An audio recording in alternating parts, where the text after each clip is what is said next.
प्यारे बच्चों, आपका अपना चैनल कैरियर इम्पैक्ट रांची में आपका वेलकम है, आपका स्वागत है। जहां मैं मोहम्मद अकबर लगातार जेएसएससी सचिवालय और बीपीएससी 68 पीटी के लिए एक मैथ और रीजनिंग के सीरीज चला रहे हैं जो गेस क्वेश्चंस हैं। वैसे सवाल जो लगातार एग्जाम में पूछे जाते हैं, वैसे सवालों का एक सिलेक्शन है। यदि आप इस तरह के प्रश्नों को लगातार प्रैक्टिस करते हैं तो आने वाले अपकमिंग एग्जाम्स, चाहे वो सचिवालय का हो या बीपीएससी पीटी का हो, आप आसानी से क्रैक कर देंगे। ये क्वेश्चंस स्पेशली दो एग्जाम्स को देखते हुए, जो अपकमिंग एग्जाम्स है उसके मुताबिक ही तैयार किया गया है और आपको बताया जा रहा है। सिर्फ जरूरत है कि आप इस चैनल से कंटिन्यू बने रहें और रेगुलर प्रैक्टिस करें। बल्कि पिछले वीडियो जितने भी अब तक के 50 से ज़्यादा वीडियो अपलोड हो चुका है इस चैनल में, इन 2 महीनों में और इधर पिछले कुछ दिनों से लगातार वीडियोज आ रहे हैं। डेली 1-2 वीडियो कंटिन्यू रहता है और इस चैनल को जितने प्यार दिए आप लोगों ने, जितने सपोर्ट किए, उसके लिए शुक्रिया। कि मात्र 2 महीने में ही तकरीबन 400 के आसपास सब्सक्राइबर होना और इतनी अच्छी रिस्पॉन्स आना, ये अपने आप में एक अचीवमेंट है। और यही वजह है कि हम लगातार वीडियोस को अपलोड कर रहे हैं और नए नए चीज़ों को ला रहे हैं। उम्मीद है जल्द आईएससी 11-12 क्लास, और हो सकता है कि जल्द से जल्द इंजीनियरिंग की क्लास भी शुरू होगी इसी चैनल से। तो वक्त मिलने पर सारे वीडियोस अपलोड होंगे। थोड़ी वक्त की कमी है, डेली क्लास लेना पड़ता है, क्लास के बाद थोड़ा सा मौका मिलता है, तो उस वक्त हम आपके क्वेश्चंस को सिलेक्ट करते हैं और वीडियो बनाते हैं। चलिए आज की वीडियो शुरू करते हैं। आज का पहला सवाल है, the unit digit in 3 × 38 × 537 × 1256 is. बोलता है कि एक संख्या दिया हुआ 3 × 38 × 537 × 1256, अगर इन सबों को गुना किया जाए तो इसकी इकाई के स्थान पर कौन सा अंक आएगा। ये पूछ रहा है इकाई अंक पर कौन सा अंक आएगा। 4 आएगा, 2 आएगा, 6 आएगा, 8 आएगा। तो आमतौर से स्टूडेंट इन सबों को मल्टीप्लाई करने में लग जाते हैं। आपको ऐसा बिल्कुल नहीं करना है। आप एकदम क्विक इसे निकाल सकते हैं बिगर मेहनत किए हुए। कैसे निकालेंगे वो देखिए। आप क्या करेंगे कि इसका 1256 का सिर्फ इकाई अंक 6, इसका है 7, इसका है 8 और इसका है 3। कौन कौन सा है? 6 है इसका, 7 है इसका, 8 है इसका और 3 है। सिर्फ इसको गुना कीजिए। कैसे कीजिएगा ये देखिए। 6 को 7 से करोगे तो आ जाएगा 42। अब 42 को 8 से नहीं करना, सिर्फ इसका वाला इकाई अंक। फिर ये इकाई अंक 2 है, 2 को गुना करेंगे हम 8 से, 2 8 16 हो जाएगा। और जब 16 हो जाएगा तो सिर्फ 6 को करेंगे गुना अब हम किससे? 3 से। तो 6 तिया 18, कितना आएगा? 18। फिर से देखिए, 6 को 7 से किए 42, फिर 2 को करेंगे 8 से 16, फिर इसका 6 को करेंगे 3 से, तो हो जाएगा 6 तिया 18। 18 का देखो इकाई अंक क्या आ रहा है? 8 आ रहा है। इसका क्या आ रहा है? 8। तो option D is the correct answer. कितनी आसानी से बन गया। उम्मीद है कि समझ में आ गया होगा कि इस प्रकार के अगर प्रश्न दिए जाते हैं और बोलेगा कि इकाई के स्थान पर कौन सा अंक होगा तो आप आसानी से निकाल लेंगे।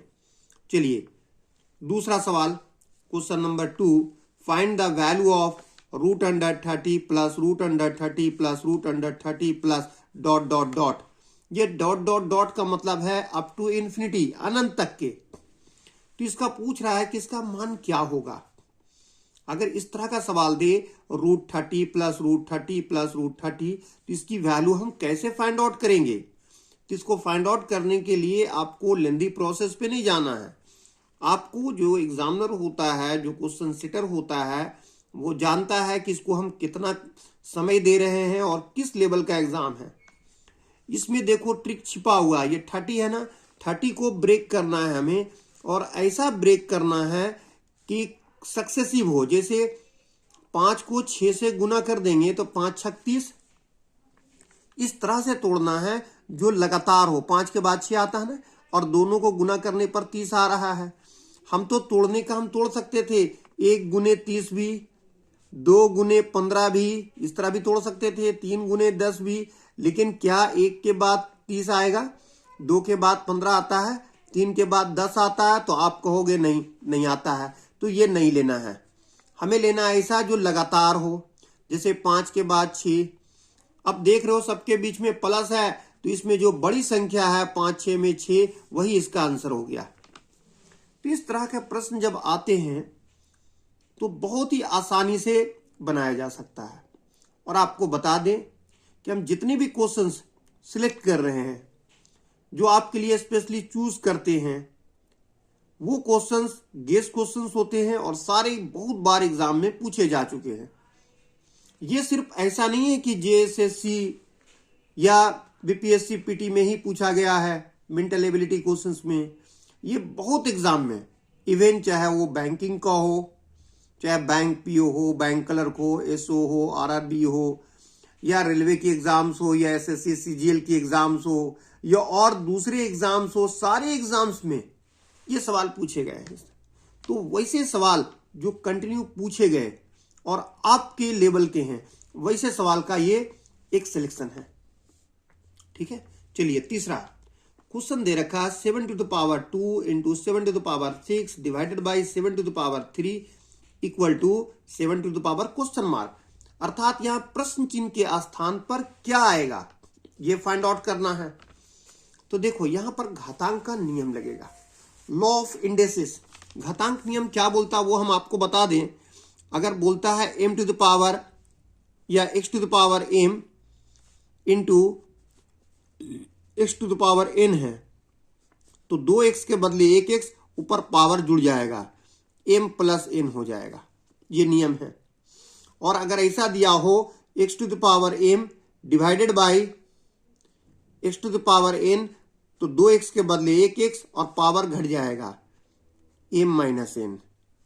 क्लियर है?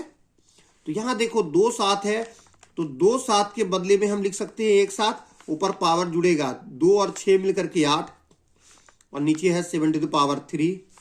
अब इधर कितना है 7 to the power question mark.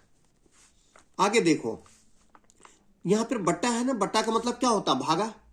तो 2 7 के बदले फिर हम 1 7 लिखेंगे, 7 में से 3 घट जाएगा, 8 माइनस 3 हो जाएगा, और यहां हो जाएगा 7 to the power question mark. अब दोनों का बेस बराबर है, दोनों का बेस बराबर है। जब बेस बराबर होगा तो ऊपर का पावर भी जो है वो बराबर होगा। ये क्वेश्चन मार्क आप देखो, और यहां देख रहे हो 8 में से 3 गया तो 5, तो यही आंसर हो गया। यही क्या हो गया आपके लिए, आंसर हो गया। तो आपका ऑप्शन क्या आ रहा है, 11 7 6, none of these. Yes, none of these होगा, क्योंकि इसका आंसर आएगा 5, और 5 इसमें ऑप्शन में ए बी सी में दिया नहीं है, तो नन ऑफ दीज जो है वो आंसर हो जाएगा। क्लियर है? बहुत ही आसान सवाल था। चलिए क्वेश्चन नंबर 4 देख रहे हैं हम लोग। 4 में क्या किया है, ये भी एक आसान सवाल है, लेकिन थोड़ा ट्विस्ट कर दिया है। क्वेश्चंस को दिया है 1/7 प्लस 999 इज टू 692 डिवाइडेड बाई 693, और ब्रैकेट के अंदर दिया है 99। इसको बोलता है इज इक्वल टू, इसे किसके बराबर होगा। 4 ऑप्शन दिया है, 99,800, 99,900, 1 या 99,000। क्या होगा? तो देखो इसको बनाने के लिए क्या आप शॉर्टकट ट्रिक अप्लाई करोगे या अपनाओगे। यहां देखो 1/7, अगर 1 को 7 से डिवाइड देंगे तो कुछ भी हो वैल्यू आएगा डिसिमल में। क्या यहाँ डिसिमल है? तो कहोगे नहीं, कहीं डिसिमल नहीं है, दशमलव कहीं नहीं दिया हुआ है ना। ऐसा तो नहीं दिया हुआ है कि 99,800.67 नहीं दिया हुआ है। इसका मतलब ये मीनिंगलेस है, ये आपको सिर्फ इसी तरह गुमराह करने के लिए दिया गया है, मिसगाइड करने के लिए। इसका कोई मतलब नहीं है, इसका कोई यूज ही नहीं है, क्योंकि 1 को 7 से अगर डिवाइड देते हो तो आपको आएगा पॉइंट समथिंग, अब पॉइंट में कोई है ही नहीं है।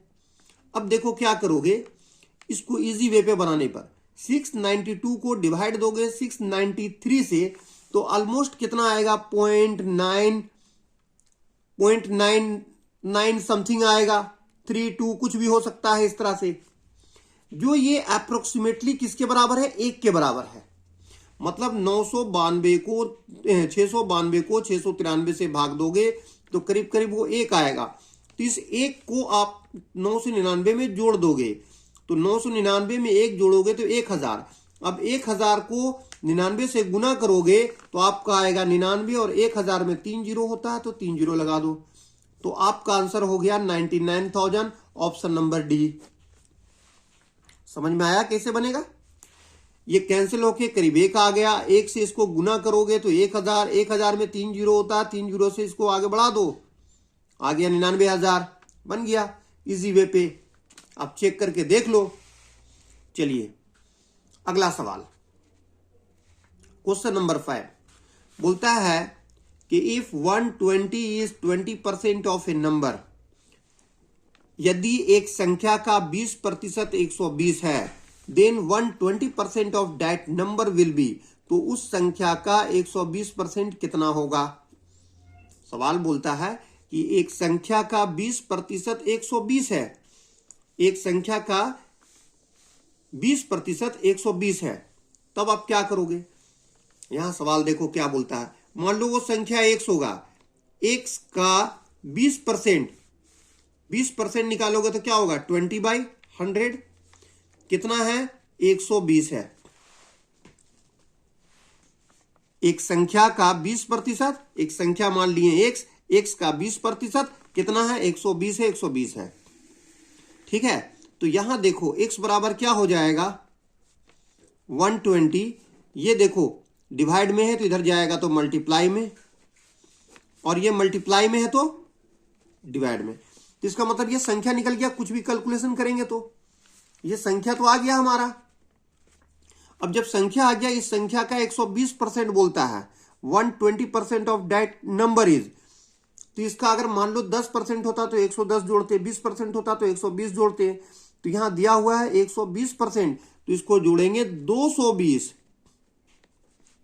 220 बटा क्या हो जाएगा, 100, ठीक है। अब यहां देखो ये 100 कैंसिल हो जाएगा, और भी काट दो आप, ये 1 0 1 0 इससे कैंसिल हो जाएगा, 2 1 है 2, 2 छक 12, गुना करो 6 0 0, 6 दूनी 12, 12 का 2 बचेगा 1, 6 दूनी 12 और 1 13।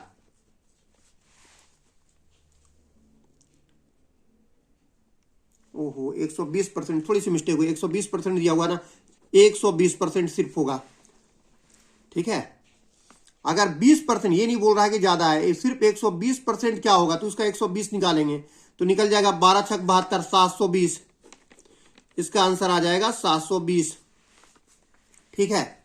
इस संख्या निकल गया था 120 गुने 100 बटा 20, और इसका 120% निकालने बोला तो 120 बटा 100 कर देंगे। यहां से इसको हम लोग 100 कट जाएगा, यहां से 1 0 1 0 कट गया, 2 1 है 2, 2 छक 12, 6 को 120 से गुना करेंगे तो 720, तो option number D is the correct answer, 720, ठीक है। चलिए अगला सवाल, क्वेश्चन नंबर 6, ये भी देखो प्रॉफिट एंड लॉस चैप्टर से है। If the ratio of cost price and selling price of an article be as 10:11, the percentage of profit is, बोलता है कि एक वस्तु है, उसका क्रय मूल्य और विक्रय मूल्य का अनुपात दे रखा है। यह है, पहले क्रय मूल्य बोलता है, बाद में विक्रय मूल्य बोलता है, पहले कॉस्ट प्राइस बाद में selling price. If the ratio of cost price and selling price of an article be as 10:11, then the percentage of profit is.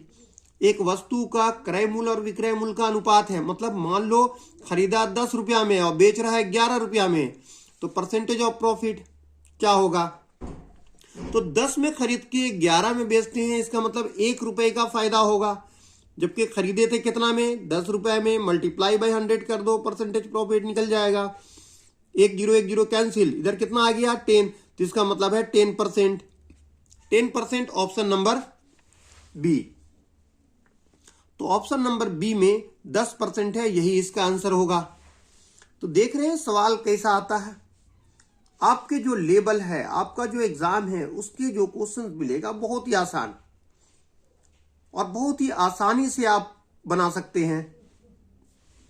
सिर्फ थोड़ा सा जरूरत है आपकी प्रैक्टिस का और कॉन्सेप्ट का क्लियर। अगर कॉन्सेप्ट क्लियर है तब तो आप बना सकते हैं बहुत आसानी से, नहीं तो दिक्कत होगा।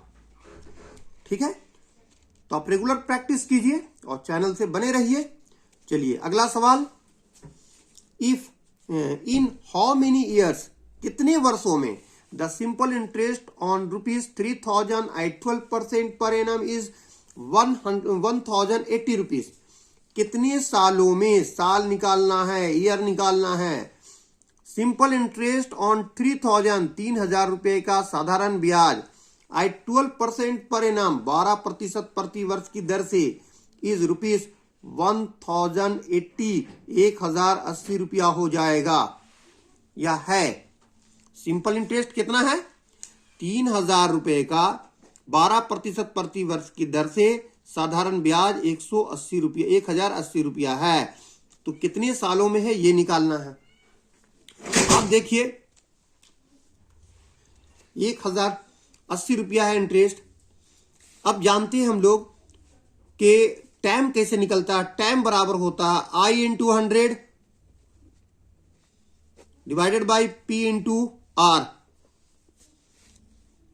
अब यहां देखो आई दे रखा है 1080 गुने 100 डिवाइडेड बाई पी का वैल्यू 3000 और आर का वैल्यू कितना है? 12%। यहां देखो ऊपर से 1 2 0 2 0 ये कट जाएगा, 1 0 ये भी कट जाएगा।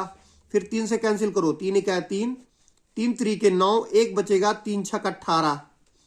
फिर ये कट जाएगा, 12 1 12, 12 3 36, कितना निकल गया? 3। तो इसका मतलब है 3 साल। मतलब 3000 रुपया साधारण ब्याज पे रखोगे तो 12% प्रति वर्ष की दर से 3 साल में आपको 1080 रुपया मिलेगा। क्लियर है? 3 साल इसका ऑप्शन नंबर ए था। अब आइए क्वेश्चन नंबर 8 पे, एवरेज से है। Average of first 5 prime number is, प्रथम 5 अभाज्य संख्याओं का औसत या ऋण संख्याओं का औसत। प्राइम नंबर होता है वैसी संख्या जो एक और अपने आप के अलावा किसी से डिविजिबल नहीं हो, किसी से ना कटे। तो 5 प्राइम नंबर बोलता है first 5 prime number. First 5 prime number, तो फर्स्ट 5 प्राइम नंबर में सबसे छोटा प्राइम नंबर जो होता है वो होता है 2। उसके बाद क्या होता है? 3, देन 4 नहीं होगा, 5 7 9 नहीं होगा, 10 नहीं होगा, 11 होगा। यही 5 है। 2 3 5 7 11 ये किसी से डिविजिबल नहीं होता, चाहे तो एक से होगा या अपने आप से होगा। तो इसका एवरेज निकालना है तो सबको ऐड कर दीजिए और 5 डिजिट है, मतलब 5 अंक है तो 5 से डिवाइड दे दीजिए। तो जोड़िए इसको, 11 11 और 7 18, 18 और 5 23, 23 और 3 26, 26 और 2 28। और 28 को जब 5 से भाग दीजिएगा तो आएगा 5.6। कितना आएगा? 5.6। तो आपका एवरेज हो गया 5.6। Option number C. क्लियर है? इसको आप जब डिवाइड देंगे, सबको जोड़ दिए, 2 3 5 5 10 7 17 17 और 11 मिलकर के 28। 28 को 5 से भाग देंगे, 5.6। तो 5.6 is the average of first 5 prime number. प्रथम 5 अभाज्य संख्याओं का औसत 5.6। ठीक है, चलिए अगला सवाल, क्वेश्चन नंबर 9। बोलता है what is the ratio of 50 gram and 2 kg। 50 ग्राम और 2 kg के बीच में क्या अनुपात होगा। यहाँ 50 ग्राम दिया हुआ है, यहाँ 2 kg दिया हुआ है। याद रखो जब भी ऐसा सवाल दे तो दोनों को एक कैटेगरी में कन्वर्ट करना जरूरी है, नहीं तो नहीं बनेगा।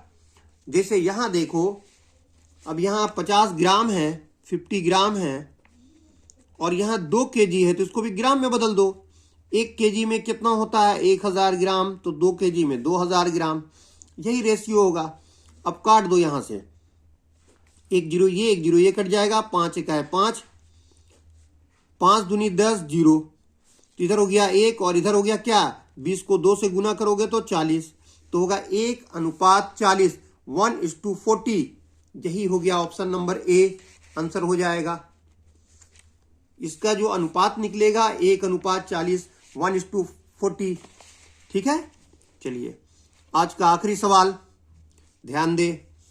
बोलता है the area of a circle is 154 centimetre square. एक वृत्त का क्षेत्रफल 154 सेंटीमीटर स्क्वायर है या वर्ग सेंटीमीटर है, हिंदी बोलो तो। What is the circumference, what is the circumference of the circle. उस वृत्त की परिधि ज्ञात करें। एक बोलता है कि एक वृत्त है, इसका क्षेत्रफल दे रखा है, क्षेत्रफल दिया हुआ है कितना 154 सेंटीमीटर स्क्वायर, तो इसका परिधि निकालने बोल रहा है, मतलब घेरा, कि what is the circumference of a circle. एक सर्कल का जो है या डेट सर्कल, उस सर्कल का जो है परिधि क्या होगा। तो चाहे वृत्त का आप क्षेत्रफल निकाले या सर्कमफेरेंस निकाले या डायमीटर निकाले, कुछ भी निकालना हो तो आपको रेडियस निकालना होगा, अर्थात त्रिज्या। तो यहां से त्रिज्या निकालिए। एरिया, एरिया बराबर क्या होता है, एरिया बराबर होता है पाई आर स्क्वायर। पाई का वैल्यू होता है 22/7, पाई आर स्क्वायर बराबर हो गया क्या 154। अब यहां से देखो 11 दूनी 22, 11 दूनी 22, 11 1 11, यहाँ 4 बचेगा, 11 चौके 44, 2 से करेंगे 2 1 2, 2 7 14। इसका मतलब है कि आर स्क्वायर बराबर हो गया यहाँ 7 का स्क्वायर, इधर जाएगा तो, और स्क्वायर स्क्वायर कैंसिल, तो आर बराबर हो गया 7। इसका मतलब त्रिज्या बराबर 7 निकल गया। तो सर्कमफेरेंस का फार्मूला होता है 2 पाई आर, 2 पाई आर, आर का वैल्यू कितना है 7 है, तो ये 7 7 कट जाएगा, गुना करोगे तो 44, तो इसका आंसर हो गया 44। तो कितना आसानी से बन गया क्वेश्चन, देखें सर्कमफेरेंस इसका निकल गया 44। लेकिन जरूरत है आपको कुछ फार्मूला भी याद रखने का। अगर फार्मूला याद नहीं रखिएगा आप तो क्वेश्चंस बनाएंगे कैसे। क्वेश्चन को सॉल्व करने के लिए आपके पास कुछ फार्मूला याद होनी चाहिए, और ये सारे फार्मूला याद हो जाता है प्रैक्टिस से। सबका एक ही मूल मंत्र है, वो है प्रैक्टिस। जितना ज्यादा प्रैक्टिस करेंगे उतना ज्यादा आपकी मैथ अच्छी होगी। तो उम्मीद है कि आज की वीडियो पसंद आई होगी। अगर वीडियो पसंद आए, आपको फायदा पहुंचता है, तो वाकई आप लाइक करना ना भूलें और इसे अपने दोस्तों को शेयर करें। न्यू सब्सक्राइबर हैं कोई तो सब्सक्राइब कर दे चैनल को, पहली बार वीडियो देख रहे हैं तो, और बेल आइकन के बटन दबा दे ताकि हमारे आने वाले अपकमिंग वीडियोस के लगातार नोटिफिकेशन सबसे पहले मिलता रहे। ठीक है, चलिए आज के लिए इतना ही। Thank you.